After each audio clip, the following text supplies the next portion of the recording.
행복이 흘러 넘쳐나셔야 돼요. 나만 행복하면 안 되고요. 행복이 흘러 넘쳐나시기 바랍니다. 그래서 여러분이 살리는 자가 되어야 될 줄 믿습니다. 한번 고백할까요? 예수님 안에 나는 행복합니다. 예수님 안에 나에게 기적이 일어납니다. 히브리서 기자가 말씀하죠. 11장에 6절에 믿음이 없이는 하나님을 기쁘시게 못하나니 하나님께 나가는 자는 반드시 그가 살아계신 것과 그를 찾는 자들에게 상 주심을 믿어야 할지니라. 아멘. 오늘 우리는 어떤 예배를 드려야 합니까? 죽은 예배가 아니라 산 예배를 드려야 합니다. 아멘. 그렇죠? 따라하겠습니다. 예배에 성공하면 인생을 성공한다. 아멘. 아멘. 예배를 성공하면 인생은 반드시 성공합니다. 아멘. 그리고 죽은 예배가 아니라 산 예배를 드려야 될 줄 믿습니다. 아멘. 그러므로 우리는 따라하겠습니다. 예배에 목숨 걸자. 아멘. 아멘. 제가 예전에 신앙에는요 이런 신앙이 강했어요. 아주 오리지널로 강했는데 어느 순간부터 타협하게 되고 편한 것 찾게 되고 내 신앙이 도태되고 멈춰있다는 것을 느꼈어요. 그래서 회복해야 되겠다. 내가 늘 외쳤던 게 뭘까? 그 청년들 세대나 중고등부 애들 세대 할 때는요 강하게 외쳤어요. 예배 목숨 걸어라. 산 예배를 들어라. 죽은 예배 드리면 안 된다. 너 예배 성공할 수 있다. 예배 성공하면 네 인생 바뀐다. 막 강하게 선포했는데 성인교구를 하고 난 이후에 그런 말을 안 하게 되더라고요. 왜냐하면 성인들은 냉랭한 거예요. 튕겨져 나와요. 말씀을 전할 때 탁 튕겨요. 근데 어린아이들이나 학생들은 말씀을 전하면 싹 빨아들여요. 여러분 신앙은 순수해야만 합니다. 아멘. 믿음은 순수할 때 은혜가 있는 거지. 아멘. 이것 따지고 저것 따지고 내 경험 따지고 이론 따지고 못 따지면 은혜 절대 못 받습니다. 오늘 이 시간에 여러분의 이성은 다 내려놓으시길 바랍니다. 아멘. 그리고 오직 하나님의 말씀에 집중하고 아멘으로 화답하시길 바랍니다. 아멘. 그럼 믿음으로 살아나요. 아멘. 제목 따라하겠습니다. 의인은 믿음으로 살리라. 아멘. 아멘. 오늘 저와 여러분은 예수 그리스도를 믿는 하나님의 자녀가 되었고 의인이 되었습니다. 의인이라는 것은 하나님의 예수를 믿고 하나님의 자녀가 된 사람 다 의인이에요. 의인인 우리는 믿음으로 살아가는 줄 믿습니다. 그래서 오늘 여러분의 믿음이 하나님 앞에 감동되어지고 여러분의 믿음을 통해 응답되는 놀라운 역사가 나타나기를 축원합니다. 아멘. 저는요 요즘 저희 아내에게 바보라는 말을 듣고 살아요. 에이 바보라는 말을 들어요. 제 무덤을 제가 팠어요. 이게 무슨 얘기냐면 그 사무실에 책장이 필요해갖고 책장 3개를 시켰어요. 인터넷에. 사모에게 부탁해갖고 아내에게 부탁해서 인터넷 시켜왔는데 하나가 잘못 왔어요. 구멍이 안 뚫려서 조립이 안 돼요. 그래서 하나를 반품했으면 좋겠다라고 얘기하고 그 잘못된 사진하고 이름하고 이렇게 보내줬어요. 근데 이제 그 반품 처리하는 데서 문자가 왔습니다. 고객님 불편을 드려서 죄송합니다. 고객님 성함과 함께 불량품 사진 전송을 부탁드립니다. 감사합니다. 이 번호는 문자 수신용으로 전화를 받을 수 없습니다. 고객센터로 전화 부탁드립니다. 라는 문자를 받았어요.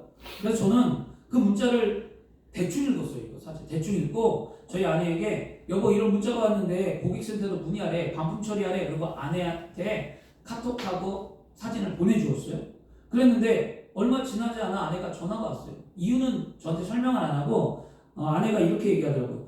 그 문자 온 전화번호를 달라는 거예요. 저한테 전화번호를 달래요. 그래서 제가 그랬죠. 자신 있게 그 전화 받을 수 없는 전화래. 그 전화 받을 수 없는 전화래. 고객센터에 문의하래. 그랬는데도 자꾸 저한테 전화번호를 달라는 거예요.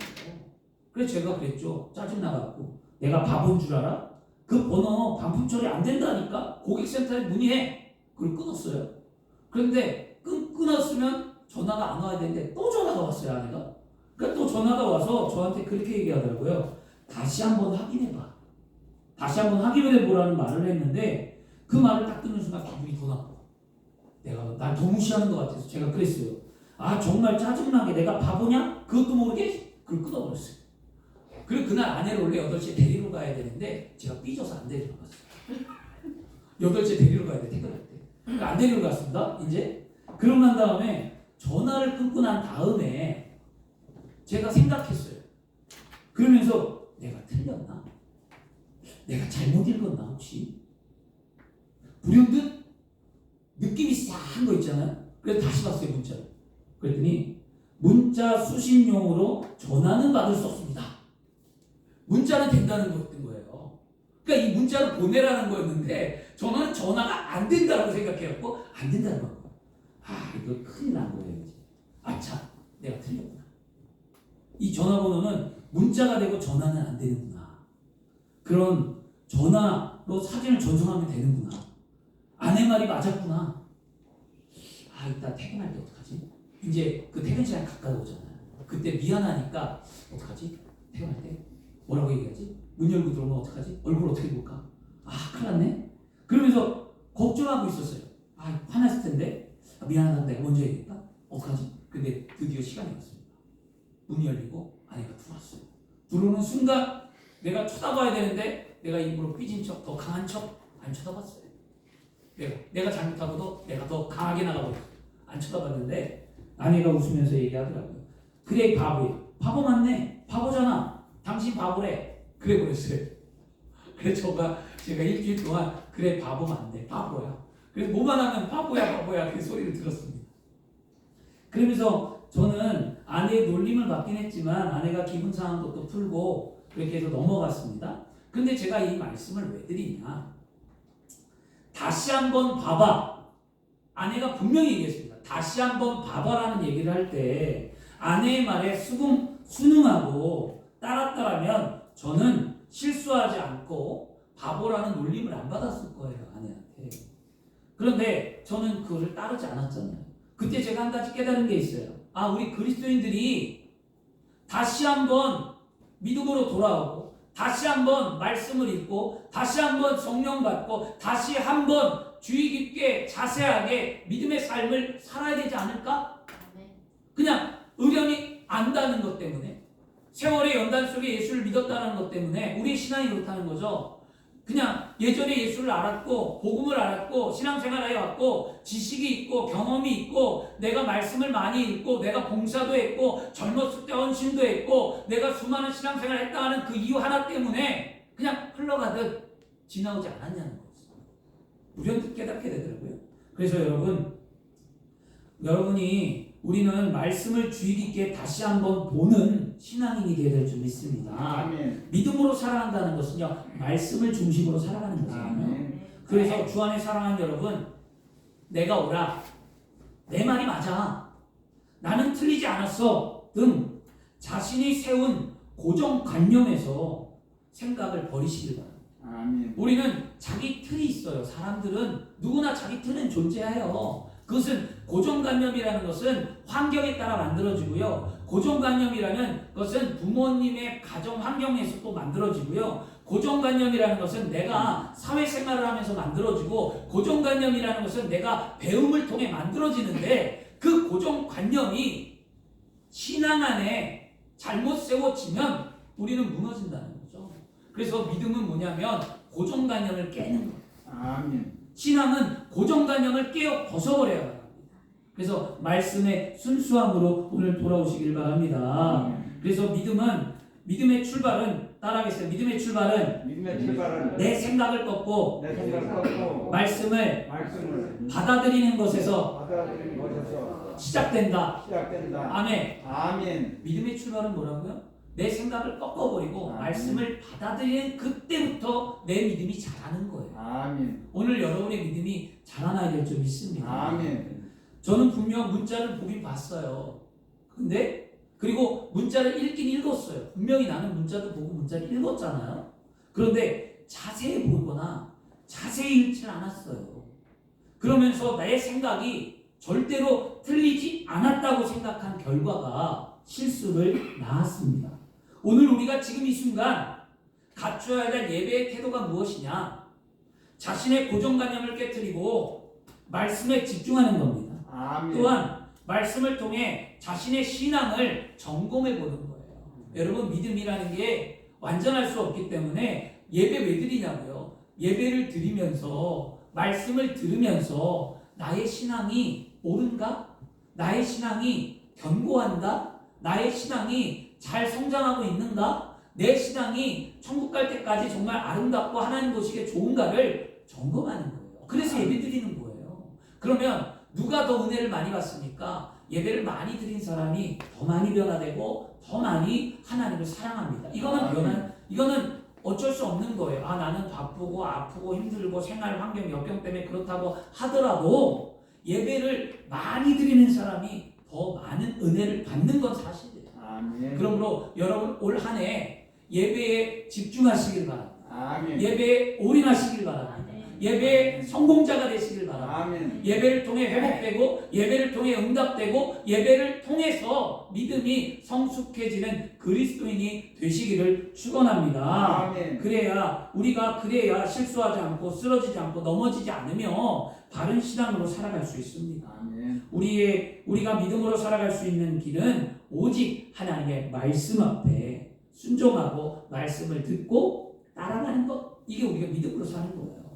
그렇죠? 이스라엘 백성들에게 하나님은 나타나세요. 구약에 보니까 이스라엘 백성에게 나타나신 하나님은 백성들을 사랑하셔서 뭐라고 말씀하신 줄 아십니까? 성경의 구약의 핵심은 뭐냐? 들으라. 신명기도 들으라. 모세를 통해 들으라. 하나님은 전부 다 에덴 동산에서 아담이 쫓겨난 이후에 하나님께서는 이스라엘 백성들을 향하여 하나님께서는 뭐라? 들으라는 거예요. 아멘. 뭘 들으라는 거예요? 하나님의 말씀을 들으라. 아멘. 내 명령에 순종하라는 거예요. 들으라고 시작하거든요. 그리고 하나님의 말씀에 이스라엘 백성들이 듣고 어떻게 하라는 거예요? 순종하고 따르라. 이게 성경이에요. 말씀을 듣고 순종하고 따르라. 그런데 이스라엘 백성들이 하나님의 말씀을 듣지 않고 순종하지 않으며 죄악의 길로 나갑니다. 그러니까 이스라엘 백성들을 향하여 하나님은 구약도 선지자를 통해서, 우리 오늘 하박국도 선지서잖아요. 구약에 있는 이사야 이후부터 다 선지서인데요. 그 많은 선지서들, 하나님이 그들 백성들에게 외쳤던 핵심은 뭐냐? 들으라는 거예요. 아멘. 오늘날도 하나님은 믿는 자들에게 말하는 핵심이 뭐냐? 말씀을 귀담아 들으라는 거예요. 아멘. 예배를 통해 말씀을 들으라는 거죠. 아멘. 오늘 저와 여러분이 하나님 말씀을 듣는 자가 되어야 될 줄 믿습니다. 아멘. 이사야 28장 23절 말씀에 너희는 귀를 기울여 내 목소리를 들으라. 아멘. 자세히 내 말을 들으라. 뭐라고요? 자세히. 아주 중요한 거였어요. 저도 자세히 읽고 자세히 내가 보지 않았다가 문제가 있었던 것처럼 하나님 말씀을 여러분 자세히 들어야 돼요. 귀를 열고요. 오늘 그렇게 되어야 될 줄 믿습니다. 그리고 외치는 선지자들 앞에 하나님 뭐라냐면 따라오라. 그 말씀을 듣고 따라오라. 하나님은 왜 하나님은 자꾸만 이스라엘 백성들 향하여 들으라고 하셨을까? 도대체 왜 들어야 할까요? 말씀을. 하나님 말씀을 들어야 믿음으로 살아갈 수 있기 때문이다. 아멘. 이거는 당연한 거죠. 성경을 보면 이스라엘 백성들이 하나님 말씀을 듣고 살아갈 때는요, 태평성대를 이루었어요. 하나님 말씀을 듣고 순종하고 잘 살 때는 태평성대였어요. 그런데 하나님 말씀을 듣지 않고 게을리하고 하나님 말씀을 멀리할 때 이스라엘 백성들에게 찾아온 게 뭐냐? 죄악이라는 거예요. 여러분, 죄는요, 내가 짓고 싶어서 짓는 것보다는 하나님의 말씀대로 살지 않음을 통해 죄가 슬그머니 나에게 스며드는 거예요. 여러분, 그거 아셔야 됩니다. 누가 죄를 짓기를 원합니까? 죄를 짓고 싶은 사람은 아무도 없어요. 그런데 하나님의 말씀과 멀어지는 순간 슬그머니 죄가 내 앞에 들어와서 죄로 말미암아 내가 무너지는 거예요. 이게 바로 여러분 술이에요. 다음 주 설교 술 취하지 말라. 해야 되겠어요. 오늘 설교 받았어요. 다음 주 명절이기 때문에 술에 대해서 해야겠습니다. 술이 요즘 많이 질문을 해요. 술이 죄예요? 아니면 술을 먹지 말라고 했는데 술을 먹어야 돼요? 말아야 돼요? 요즘 많은 질문도 있고 해서 다음 주는 여러분 그걸 할 거예요. 꼭 들으시라면. 아멘. 그러면 가정에 가서 꼭 얘기하세요. 왜 그런지. 그게 죄악으로 가는 길이기 때문에 먹지 말라는 거예요. 하나님은. 술은요. 그래서 인간이 그렇게 지금 오늘 보니까 그들이 죄악으로 무너질 때 하나님은 다시 그들을 구원하고자 하나님은 또 다른 선지서로 말씀합니다. 이 사이클이 반복되는 이야기가 바로 사사기예요. 사사기. 그들이 태평성대를 이루고 그들이 하나님과 말씀과 멀어져서 죄를 짓고 그 죄를 짓는 자들을 죄를 짓고 있는 그들이 회개할 때 하나님의 한 구원자를 통해서 이스라엘 백성들 다시 회복시켜 주는 게 사사기입니다. 그래서 여러분 분명 하나님의 말씀은 우리가 죄를 짓지 않고 믿음으로 살아갈 수 있도록 우리를 이끌어 준다는 거죠. 그러므로 말씀을 꼭 붙드는 한 해가 되시기 바랍니다. 아멘. 구약성경에 능통한 사도 바울은요, 로마서 10장 17절에 강력히 얘기합니다. 뭐라고 말씀합니까? 그러므로 믿음은 들음에서 나며 들음은 그리스도의 말씀으로 말미암다. 아멘. 사도 바울이 이 말을 왜 했는 줄 아시겠습니까? 사도 바울은요, 구약의 정통한 자였어요. 율법을 알고 유대 문화에서 자랐고 가말리엘 문화에서 정말 하나님의 말씀을 공부하고 똑똑하고 지식도 높고 말씀에 능통한 자였는데, 그가 결론을 내리기에 예수 그리스도를 만나고 사도 바울의 결론은 뭐냐? 하나님의 말씀을 들으면 믿음이 생긴다. 아멘.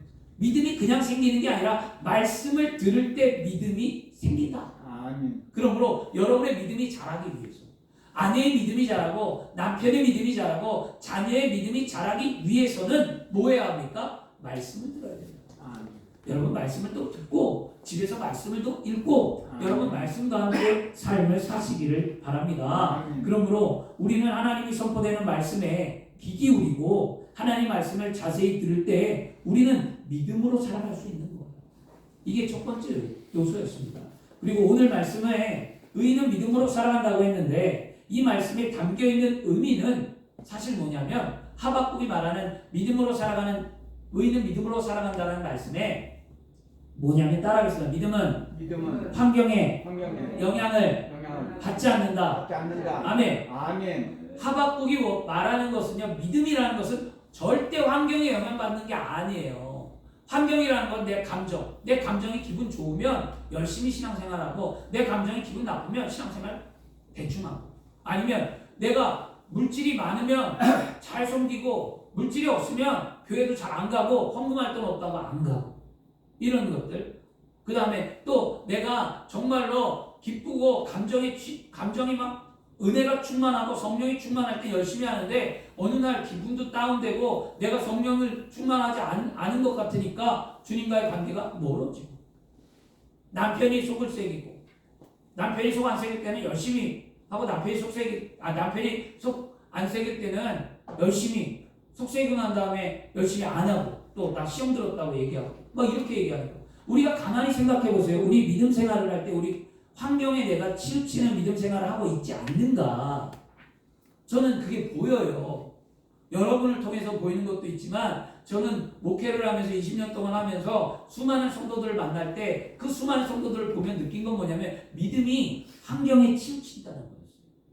근데 오늘 하박국은 절대로 믿음이 환경에 치우치지 않는 거라고 말해주고 있거든요. 오늘 여러분의 믿음이 어떠한 환경에서도 치우치지 않는 믿음이 되시기를 축원합니다. 주 안에 사랑하는 여러분, 혹시 우리의 믿음이 환경에 영향을 받고 있다면 그것은 완전한 믿음의 삶의 모습이 아니며 하나님께서 우리에게 요구하시는 믿음의 모습이 아니라는 것을 우리는 깨달아야만 합니다. 아멘. 왜냐하면 믿음으로 사는 의인은 뭐냐? 바로 하박국 3장 17절과 18절이었어요. 아멘. 무화과 나무가 무성하지 못하며 포도나무가 열매가 없으며 감람나무에 소출이 없으며 밭에 먹을 것이 없으며 우리의 양이 없으며 외양간에 소가 없을지라도 나는 야훼로 말미암아 즐거워하여 나의 구원의 하나님으로 말미암아 기뻐하리로다. 아멘. 라고 말씀하잖아요. 오늘 보세요. 다 없어요. 뭐 한 가지라도 있어야 되는데, 지금 이 하박국이 말하는 이스라엘 백성들의 삶은 지금 아무것도 없는 거예요. 하박국 자체도 아무것도 없는 거예요. 그 없는 환경 가운데 하박국은 믿음이 무엇인가를 말해주는데, 믿음이 구원의 하나님으로 말미암아 기뻐하리라. 여러분, 구원으로 회복되어야 될 줄 믿습니다. 구원받은 은혜가 감격되고 구원받은 게 감사하고 내 영혼이 예수 그리스도로 말미암아 구원을 받았다라는 그것 때문에 우리의 믿음이 견고히 서야 하나님께서 그 견고한 토대 위에 하나님이 많은 축복을 부어줘도 우리는 흔들리지 않는데, 구원의 감격의 토대가 흔들리니까 여러분의 삶이 흔들리는 거죠. 오늘 믿음에 세우시길 바랍니다. 오늘 말씀을 듣는 여러분, 이런 믿음을 소유하시기를 축원합니다. 그러면 여러분 이런 환경 속에 믿음을 지킬 수 있는 사람이 과연 몇이나 되겠냐고요. 하박국은 지금 선지자는 지금 환경에 아무것도 없다고 말하고 있는데 그런데도 기뻐하는데 무엇인가 봤더니 하나님 때문에 즐겁고 하나님 때문에 기쁘대요. 놀랍지 않으세요? 하박국 선지자가 하나님 때문에 즐겁고 하나님 때문에 기쁜 이유가 무엇인가 봤더니 하박국은 하나님께서 구원을 베풀어 주었기 때문에 기쁘다는 거죠. 아멘. 주 안에서 사랑하는 여러분, 하나님께서 이 땅 가운데 우리를 사랑하셔서 누구를 보내셨어요? 독생자 예수 그리스도를 보내주셨어요. 그리고 그 예수 그리스도는 이 땅에서 무엇을 감당하셨습니까? 우리를 사랑하셔서 십자가에 피 흘려 죽으셨어요. 우리 죄를 용서하기 위해서. 그리고 예수님이 죽으심으로 끝나셨습니까? 예수님은 무덤에 장사되어서 3일 만에 부활하셨어요. 사망 권세 이기고 부활하신 그 주님이 저하늘 저천국에 하늘로 승천하시면서 저하늘 저천국에 날 오라 하세요. 아멘. 그러므로 말미암아 우리는 믿음으로 예수 그리스도를 영접하고 믿음으로 구원받는 거예요. 아멘. 이 사실을 믿는 자가 구원받는 거예요. 그러므로 저와 여러분은 오늘 다 구원받은 하나님의 자녀인 줄 믿습니다. 아멘. 그러므로 구원을 받았기 때문에 우리는 하나님 앞에 즐거이 부르며 감사하며 믿음으로 살아가는 줄 믿습니다. 아멘. 구원의 사전적인 의미는 우리 늘 들었어요. 어려움이나 위험에 빠진 걸 건진다라고 얘기하죠. 기독교의 구원은 인류의 죽음과 생명의 삶의 문제를 건지는 게 기독교의 의미였어요. 그러면 여러분 더 깊이 생각해보면 구약에 구원이라는 단어는 여러 단어로 쓰였어요. 많아요 정말. 근데 뜻이 무엇인가를 봤더니 뜻이 살리다, 생명을 유지하다, 구출하다, 생존하다, 구하다, 전부 다 뭡니까? 건져내는 거잖아요. 살리는 일이었어요. 근데 신약에 와서 구원의 의미가 살리는데 어떻게 살리는가? 십자가가 어떤 의미였던가? 어떻게 살리는가? 위험과 상처에서, 그 다음에 여러분 병든 육체에서, 그리고 또 영원에 멸망할 수밖에 없는 죽음에서 우리를 구원하는 것이에요. 이것이 구원이었습니다. 이 모든 문제를 해결해 주시는 것은 하나님의 은혜 아니고는 아니라는, 없을 수 없는 거죠. 그 은혜가 바로 예수 그리스도의 은혜인 줄 믿습니다. 하나님의 은혜는 구원이 오늘날 예수 그리스도를 통해 지금도 일어나고 있습니다. 그러므로 예수 그리스도를 나의 구주로 고백하면, 믿음으로 구원의 손길을 붙들면 우리의 삶은 행복하고 기쁘고 감사하며 즐거울 수 있다는 거죠. 아멘. 하박국은요, 하박국을 상황이 어떠냐면요, 하박국으로 돌아가면요, 하박국은 다른 선지자들과 다르게 하박국은 하나님 앞에 뭐 할까요? 물어요. 심판을 선포할 때. 근데 하박국의 그 시대상이 어떠하냐면, 하박국은 국제적인 위기가 있었고요, 또 하나는 국가적으로는 나라가 부패했어요. 하박국 시대가 언제? 유다 시대거든요. 유다가 마지막에 바벨론에 의해서 유다가 멸망할 때 586년 그 경에 하박국 선지자가 외친 건데요. 하박국이 왜 국제적으로 힘들었는가 봤더니 아수르라는 나라가 중동을 지배하고 있을 그 당시에 신흥국이었던 바벨론이라는 나라가 갑자기 등극을 합니다. 중동에. 그 바벨론이 아수르를 멸망시켜버려요. 그리고 그 바벨론이 중동 패권을 잡아버렸어요. 그러고 나니까 이 바벨론이 언제 유다를 침공하고 유다를 무너뜨려서 이스라엘 백성들을 포로로 끌어갈지 몰라요. 그런 위험과 공포와 두려움이 앞에 놓여 있었습니다. 이게 국제적인 정세였어요. 이런 임박한 멸망과 전야와 불확실한 공포, 그 시기에 하박국이 지금 뭐 한 거예요? 하박국이 오직 의인은 믿음으로 산다는 거였어요. 그리고 그 시기에 하박국이 아무것도 없어서 하나님의 구원으로 감사라고 지금 말하고 있는 거죠. 이게 시대상이었어요. 그러면 그런 국제적인 정세와 더불어 국내적인 상황은 어떤 것이 있었냐면요, 하박국이 더 염려되는 건 무엇이었냐면 바로 국가적인 부패였습니다. 나라가 멸망의 위기에 처해 있었어요. 나라가 멸망하는 거는 괜찮은데 그 나라에 소속되어 있는 백성들이 불쌍했어요. 하박국은요. 나라는 망해도 상관이 없었어요. 하박국의 사실. 근데 누가 불쌍하냐? 나라가 망함으로 말미암아 그 나라에 소속되어 있던 아무 죄 없는 이스라엘 백성들이 고통과 아픔과 슬픔이 그에게는 마음이 너무나 아팠던 것이에요. 그렇죠? 여러분 잘 생각해 보세요. 지구가 멸망해도 우리는 아무 상관없습니다. 지구가 언제 멸망하고 종말이 언제 오든 우리에게는 아무 상관없습니다. 그런데 우리가 진짜 마음을 아파하고 힘들어야 될 게 뭐냐면 지구가 멸망하고 종말이 올 때에 예수 그리스도를 믿지 못하고 복음을 받아들이지 못해서 그들이 지옥으로 떨어지고 죽어가는 영혼들이 있기에 우리는 안타까워해야 되는 거예요. 아멘. 하박국이 바로 그런 믿음이었다는 거예요. 하박국은요, 나라가 멸망해도 아무 문제될 건 없었어요. 사실 누가 이스라엘 백성들이 마음이 아팠던 거예요. 여러분 경제가 어떻고 사실 여러분 뭐 나라가 어떻고 대통령이 어떻고 이거 아무 우리에겐 필요 없어요. 중요한 건 그게 아니라 믿지 아니하고 죽어가는 영혼들이 눈에 밟혀야 됩니다. 아멘. 그게 우리의 믿음이에요. 믿음으로 산다는 것은 영혼을 사랑하고 영혼을 살리는 일을 감당하는 게 믿음으로 살아가는 거예요. 저와 여러분이 그런 자들이 되어야 될 줄 믿습니다. 아멘. 하박국이 그때에 나라의 훌륭한 왕이었던 유다의 왕이 있었어요. 누구냐면 요시아였어요. 요시아는 개혁도 하고 훌륭한 왕이었습니다. 이 요시아가 죽었어요. 그리고 아들이 등극했는데 그 아들이 여호아하스라는 왕이었어요. 그런데 3개월도 안 돼서 누가 쳐들어왔냐면 애굽이 쳐들어왔어요. 이게 유다가 진짜 힘든 거예요. 절체절명의 위기가 뭐냐면 바벨론이라는 나라가 커졌고 그 주변에 또 애굽이라는 나라가 있는데 바벨론만 신경 쓰다가 애굽을 놓쳐버렸어요.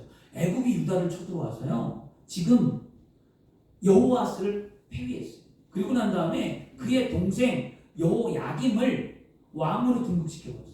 그런데 성경은 여호야김에 대해서 어떻게 평가하냐? 여호야김은 사악하고 불경건하고 악한 왕이다라고 말합니다. 이것이 역대기하 36장 5절과 8절에 말씀합니다. 여호야김이 왕위에 오를 때에 나이가 25세, 에루살렘에서 11년 동안 다스리며 그의 하나님 야훼의 보시기에 악을 행하였더라. 악을 행하였더래요. 그리고 난 다음에 여호야김은 남은 사독과 그가 행한 모든 가증한 일들과 그에게 발견된 악행이 이스라엘과 유다와 열왕기에 기록되었으니 그의 아들 여호야김이 대신하여 왕이 되었다라고 얘기를 합니다. 악한 왕이었어요.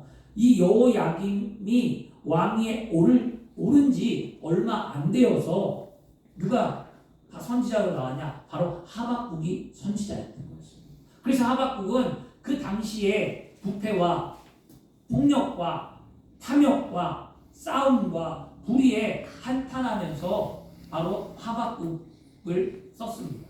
한탄할 때 어떻게 한탄했는지 아시겠습니까? 하박국은요, 그 한탄을 하나님께 질문을 던졌어요. 하나님께 이렇게 말하죠. 하나님, 어찌하여 이 부패한 유다의 불의를 그냥 묵도하고 계십니까? 회복시켜 주옵소서. 하나님 이 부패를 회복시켜 달라나 어떤 요구한 것이 아니라 하나님 앞에 하박국은 물어요. 이 부패한 나라를 왜 보고만 계십니까? 그랬더니 하나님께서 내 생전에 내가 한 일을 행할 것이다. 나는 절대 죄를 관가하지 않는 하나님이라고 말씀하시는 거예요. 내 예전에 했던 대로 반드시 벌한다. 그런데 곧 바벨론을 복으로 써서 징계하리라. 유다를 바벨론으로 징계한다는 거였어요. 그 말을 듣자마자 하박국이 하나님께 질문합니다. 뭐라고 질문하냐면, 그러면 하나님, 어찌하여 하나님은 선하신데, 말은 거예요. 하나님은 선하신데 어찌하여 하나님은 악을 들어서, 바벨론이 악한 나라였습니다.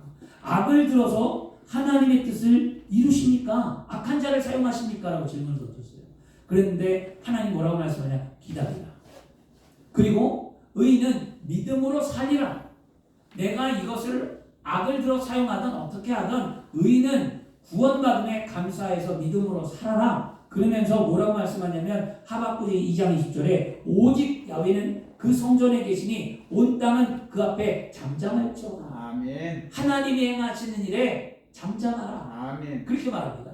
그렇게 말하자 그렇게 하박국은 자신의 질문에 답을 해주시는 하나님을 만나고 감격에 사무쳐서 3장은 하박국의 기도였어요. 아멘. 감사함으로. 그럼 사랑하는 여러분 이제 2020년 안에 우리가 무엇이 달라져야 하는가? 믿음 가운데 기도가 달라져야 합니다. 따라하겠습니다. 믿음 가운데 믿음 가운데 기도가 달라지자. 기도가 달라지자. 아멘. 늘 하나님께 맡겨놓은 게 있는 것처럼 우리 그런 거 있죠. 하나님께 맡겨놓은 게 있는 것처럼 늘 달라는 기도를 많이 했어요. 간구의 기도. 이거 주세요. 건강 주세요. 물질 주세요. 자녀 축복해 주세요. 다 달라는 기도였어요. 이제는 하나님께 하박국처럼 질문을 던졌듯 우리의 기도가 여러분 질문을 던지는 기도를 해야 될 줄 믿습니다. 달라고 간구하는 기도가 잘못되거나 틀렸단 말이 아니에요, 여러분. 달라는 기도 해야죠. 왜냐하면 예수님께서 분명히 말씀했습니다. 뭐란 말이에요? 구하라 그리하면 얻을 것이요, 찾으라 그리하면 찾을 것이요, 문을 두드리라 그리하면 열릴 것이라고 말씀했기 때문에 구하는 기도는 당연히 해야만 합니다. 그런데 구하는 기도를 하기 전에 꼭 먼저 드려야 될 기도가 무엇이냐면 바로 하나님 앞에 내 삶의 기도를 해야죠. 하나님, 일반적인 소통이 아니라 하나님 나를 어디다 쓰시길 원합니까? 해보셨어요? 하나님 왜 내가 예수 믿게 하셨습니까? 하나님 올 한해 나를 어떻게 사용하시겠습니까? 하나님 하나님의 영광을 위해 나는 어떤 인생을 살아야 할까요? 하나님 나는 어떻게 믿음 안에 견고해질까요? 라고 하나님 앞에 먼저 자신의 믿음의 삶의 모습을 묻는 기도를 먼저 하시길 바랍니다. 아멘. 그리고 난 다음에 하나님 내가 믿음으로 살기를 원하여 구하오니 하나님 내 삶의 필요를 채워주옵소서. 간구의 기도가 그렇게 끝나야 되겠죠. 아멘. 근데 우리는 묻는 기도가 없잖아요. 앞에 거 다 빼고 그냥 달라는 거잖아요. 올해부터 여러분 기도가 하나님 앞에 말하십시오. 저도 그렇게 기도합니다. 하나님 나 같은 연약한 종을 통해 하나님 무엇을 이루길 원하십니까? 하나님 어떻게 할까요? 하나님 성도를 향하여 어떻게 기도할까요? 하나님 내가 목회를 어떻게 감당할까요? 하나님 교회를 위해 나는 어떤 삶을 살아야 할까요? 하나님이 코로나 시대에 하나님 예배를 어떻게 드려야 할까요? 하나님 성도의 신앙을 어떻게 이끌어야만 할까요? 고민하고 먼저 기도해요. 그리고 난 다음에 하나님 우리 사랑하는 성도들에게 복을 주옵소서라는 기도를 마칩니다. 그리고 감사하다는 고백으로 기도가 끝납니다. 여러분 올해 2020년 안에 기도가 달라지시길 바랍니다. 아멘. 하박국은 세상에 죄가 만연하고 죄에 대한 하나님의 심판이 진행하는 과정 가운데 오직 믿음으로 살며 하나님의 방법을 신뢰했고 그것을 배웠습니다. 그래서 하박국의 염려는 예배로 변했습니다. 하박국의 두려움은 신앙으로 바뀌었습니다. 하박국의 공포는 하나님을 신뢰함으로 바뀌었습니다. 하박국의 자포자기했던 그의 삶이 희망으로 바뀌었어요. 그래서 오늘 희망을 꿈꿨던 하박국이 하박국 3장 17절에 말씀하고 있는 거잖아요. 하박국은 오직 믿음으로 사는 삶에 대하여 말하기를 믿음으로 사는 삶은 절대로 환경에 흔들리는 것이 아니다. 구원의 하나님을 향하여 기뻐하는 거다 라고 말을 하며 분명히 말하잖아요. 무화과 나무가 무성하지 못하고 포도나무가 열매가 없고 감람나무가 소출이 없고 밭에 먹을 것이 없으며 우리의 양이 없고 외양간에 소가 없을지라도 나는 야훼로 말미암아 즐거워하며 나의 하나님 야훼로 말미암아 기뻐하리로라고 고백합니다. 아멘. 그렇죠? 우리의 삶이 어떤 환경에 놓여 있든지 하나님을 믿으면 반드시 흔들리지 않는 믿음으로 살아야 될 줄 믿습니다. 아멘. 올해는 진짜 믿음 흔들리지 마세요. 아멘. 올해 어떤 환란이 있든 올해 어떤 마음의 요동함이 있든 올해 내 삶에 무슨 일이 펼쳐질지 모르겠지만 오늘 결단하시길 바랍니다. 아멘. 믿음이 절대 흔들리지 아니하리라. 아멘. 이제는 내 삶에 믿음으로 말씀으로 살아가리라. 아멘. 결단하면 그 결단의 용기와 그 결단의 믿음이 여러분을 이끌어 주십니다. 아멘. 그렇게 하셔야만 합니다. 아멘. 우리의 삶 그리고 우리의 삶에 어떤 환경이 있더라도 반드시 믿음으로 산다고 고백하면 하나님이 여러분의 믿음대로 되게 하실 줄 믿습니다. 아멘. 예수님 뭐라고 말씀하세요? 내 믿음대로 될지어다. 아멘. 우리 믿음대로 되는 거죠. 근데 여러분 이 하박국의 2장 4절에 오직 의인은 믿음으로 말미암아 이 살리라는 말씀이 훗날 아까도 얘기했듯이 사도 바울에게 영향을 끼쳐요. 사도 바울이 로마서 1장 17절에 복음에는 하나님의 의가 나타나서 믿음으로 말미암아 의리게 하나니 기록된 바 오직 의인은 믿음으로 말미암아 살아요. 사도 바울이 복음은 믿음으로 말미암아 사는 거다. 그리스도를 믿는 것은 믿음으로 사는 거라 강력히 얘기하거든요. 그러고 난 다음에 사도 바울은 갈라디아서 3장 11절에 가서 또 하나님 앞에 아무도 율법으로 말미암아 의롭게 되지 못할 것이 분명하니 이는 의인은 믿음으로 말미암아 살리라 라고 말합니다. 어떤 행위나 노력으로 구원을 받는 것이 아니라 예수 그리스도를 믿음으로 말미암아 구원을 받고 그 구원을 받은 자는 믿음으로 살아간다라고 사도 바울은 얘기합니다. 히브리서 기자는 또 이렇게 얘기해요. 10장 38절에 나 의인은 믿음으로 말미암아 살리라. 또한 뒤로 물러가면 내 마음이 그를 기뻐하지 아니하리라 하셨느니라. 아멘. 히브리서 기자는 말하죠. 내가 믿음으로 살아가는데 내 신앙이 뒤로 물러가면 하나님이 기뻐하지 않는다. 그러므로 믿음은 전진하는 거고 믿음은 승리를 이루는 거고 믿음은 어떤 삶에서 흔들리지 않는다라고 얘기하죠. 이 하박국에 오직 의인은 믿음으로 산다라는 그의 신앙이 신약 성경에 와서 사도 바울에게 영향을 끼치고 히브리서 기자에 영향을 끼쳐서 어떻게 또 흘러갔느냐? 종교 개혁을 일으켰던 마틴 루터에게 흘러갑니다. 그래서 마틴 루터의 종교 개혁의 이념이 뭡니까? 오직 믿음으로. 아멘. 그게 개신교의 출발입니다. 그러면 우리의 신앙의 첫 번째는 뭐냐? 따라하겠습니다. 오직 믿음으로 살리라.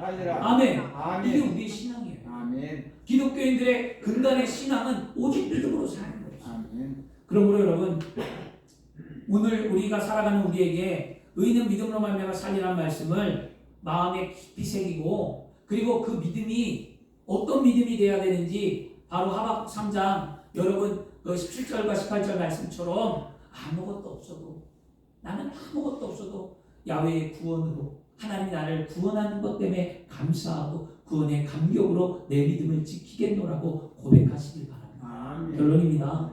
믿음으로 살기 위해 어떻게 하라고요? 여러분 말씀에 집중하라고. 아멘. 또 믿음으로 살기 위해 우리는 하나님께 이제는 묻는 기도를 하라고. 묻는 기도. 나를 어떻게 쓰실까? 나에게 어떻게 하나님의 은혜가 있을까? 묻는 기도를 하라고 했습니다. 그리고 믿음으로 사는 것은 절대 환경에 흔들리지 않는 거예요. 예전에 흔들렸다면 여러분 이제 회개하고 흔들리지 마시길 바랍니다. 그리고 마지막으로 여러분 믿음으로 사는 것은 구원의 감격으로 구원받음의 기쁨으로 감사함으로 사는 게 아멘. 믿음으로 살아가는 거예요. 오늘 이 믿음의 삶을 잘 기억하시고 하나님을 감동시키는 삶이 되어 여러분의 삶에 그리스도 예수 안에 아름답고 복된 일들이 일어나기를 그리스도 이름으로 축원합니다. 아멘. 기도하겠습니다.